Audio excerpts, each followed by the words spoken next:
Hello, my name is Nicolas Polimenakos. Today I'm with Andrea Gehrz. How are you? I'm doing awesome. How are you? Good to see you. I'm doing great.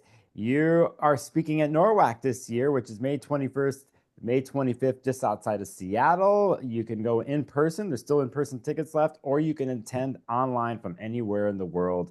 All the information is at norwac.net. You're Andrea, you're speaking twice here at I the am. conference. You Yes. are. Very The excited about it. Yeah, no, it's great to have you too. I think that NORWAC's always it's called the Northwest Astrological Conference, so there's always a thing that Laura does too. There's a lot of people from our area, like you know Washington, Portland, that are always involved. You're from the Pacific Northwest. Saturday, you're gonna have an interesting lecture that I've never ever seen at NORWAC before or heard, Mm. and it's called Astrological Remediation Intensive Gem Remedies. Yes. Yeah. Well, tell us a little bit about it. Sure. Well, I specialize in astrological remediation, fixing anything that's hard in a chart or any challenging transit. And one of the favorite remedies for people all over the lands is gems. In India, they call it upaye, which is a whole study. And, I kind of have my neo-modernist approach of, where do you place gems, on the physical form? What gems do you pick for a certain issue? Can you wear them on a certain finger? There's the planets correlate with the palm and things like that. So, Yeah. we'll be learning everything step by step of how to apply a gem remedy. And if people attend that lecture, they will be able to theoretically pick gems for people going forward. And thus, you never have to sit with a problem in your chart without at least one remedy. Obviously, there's more remedies under the sun, but that will be focused on gems. Yeah, and when we say gems, sometimes people think, like they think rubies and things like that, but we're also dealing with crystals too, in a sense, correct? Absolutely. In Yeah. fact, there's a whole study where you can go from the cheapest gem, which would be a plastic bead, actually, all the way up to precious gems for thousands of dollars. I think, a bead can offer a certain color, which would remedy, like, let's say you need more Mars in your chart. Maybe a red set of beads Right. would give you some of that oomph. But if you also go to a precious gem that actually alters your aura, that would be another case. So I think yeah, and I will offer up options for people who are kind of on the DIY, more, cheaper spectrum, all the way up to people who want to really build their whole chart beads out of precious gems. You can do that too. Yeah, no, this is fabulous. I even other conferences, at least in Western world, I've never seen this lecture topic. So this is awesome, Andrea. Yeah. That's going to happen Saturday, May 23rd at 3:45 p.m. Pacific. Anyone watching, you can go to norwac.net. You could see all the speakers, the bios, the schedule, the pre and post conference lectures. The whole schedule is up there. Um, uh, Let me get this right here. Sunday is your second lecture, and it's called, and correct me if I'm wrong here, because I think I'm pronouncing this correctly. An introduction to teleology, right? Paleology.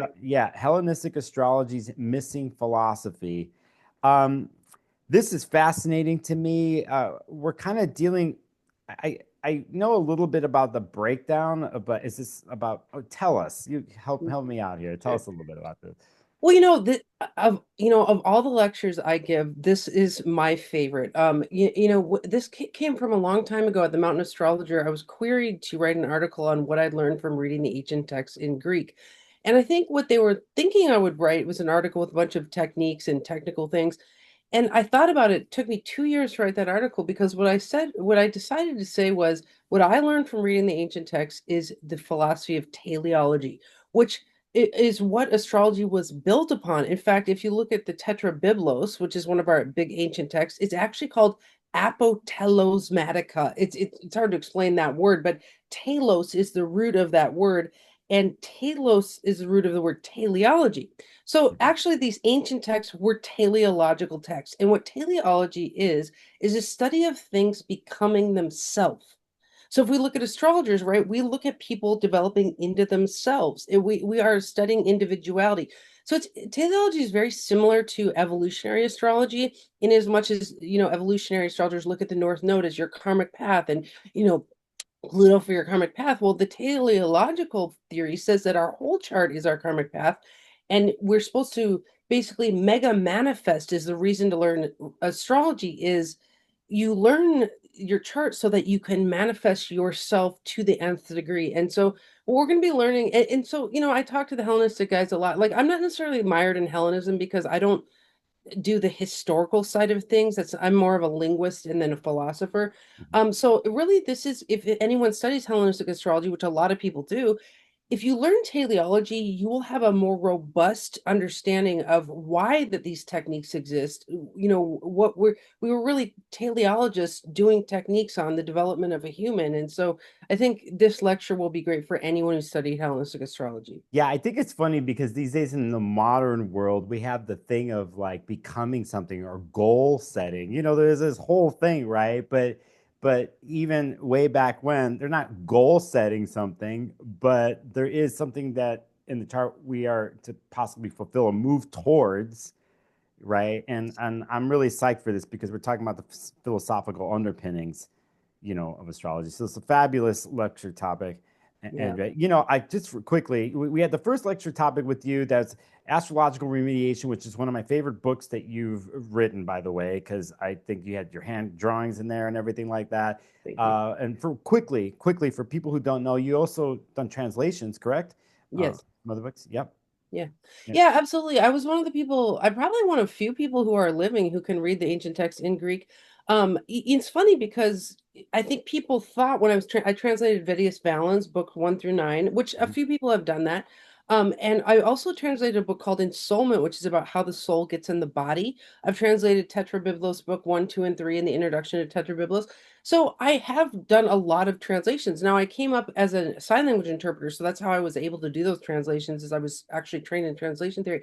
But you know what? I actually look at those as a lit review. A lit review is when you look into the past to see what's already been done in a field so that you can move forward. So for me, I don't necessarily sit back in the Greek time period. I'm a modernist astrologer doing Yeah. remedies and working with charts. And that to me, that was a big lit review that I did. And then moving forward, but I do Sure. like to sometimes revisit those translations. It's Yeah. a soulment, and soulment's my favorite, Yeah, honestly. the reason why I brought it up too is because for some people who might not know who you are and kind of where you're coming from and what you've done, because we're looking at two rare lecture topics here. So, I'm just letting people at home watching here, you can understand. You can obviously go to norwac.net. You can hit the speaker bios and you can see Andrea's bio. You can see some other information there. It's amazing. There's other things that you do too. At NORWAC in person, we have a whole in-person vendor row of tables of people doing things. I think you're going to have a vendor table there, correct? Yes, please come visit us and talk to us and talk to me. Yeah, if you're in person. Also for those online, there's other things that we're doing. We have these virtual Q&As that happen in between the lecture topics. Andrea, you're going to be part of a virtual Q&A that happens on Saturday, 11:50 a.m. It is yourself, Austin Kopic, Jason Howley, Catherine Urban. Anybody watching online can ask a question. There's virtual Q&As and usually turns into a fun conversation right there in the Zoom room. That, along with a virtual party that's on Saturday night that our online host, Samantha Hammer, takes care of. Samantha and I are also going to have an open house Thursday from 5 to 7 p.m. just to welcome people there before the conference starts. All that information is at norwac.net. Let's say you register for the whole weekend. You'll have several weeks after the conference weekend to watch all the lectures too. The pre and post conference lectures, everything, the rates, everything is at norwac.net. Andrea, it's going to be great to see you in person. Yeah, I love Uh, seeing you. yeah, it's going to be great to see you in person. So glad that you're going to be at the conference and representing Pacific Northwest, Yeah. Yeah, right? that's right. Yeah. You're Portland. You've been around Portland for a while. Yeah. Thank you I, so much for taking the time to do this. yeah, no, I love doing this. And I also know too, because I know you never know who's watching and they get to discover something or someone, through video, right? Yeah. So on that note, hopefully we'll see you there, people watching at the conference. And Andrea, I'll see you soon. Awesome. Bye.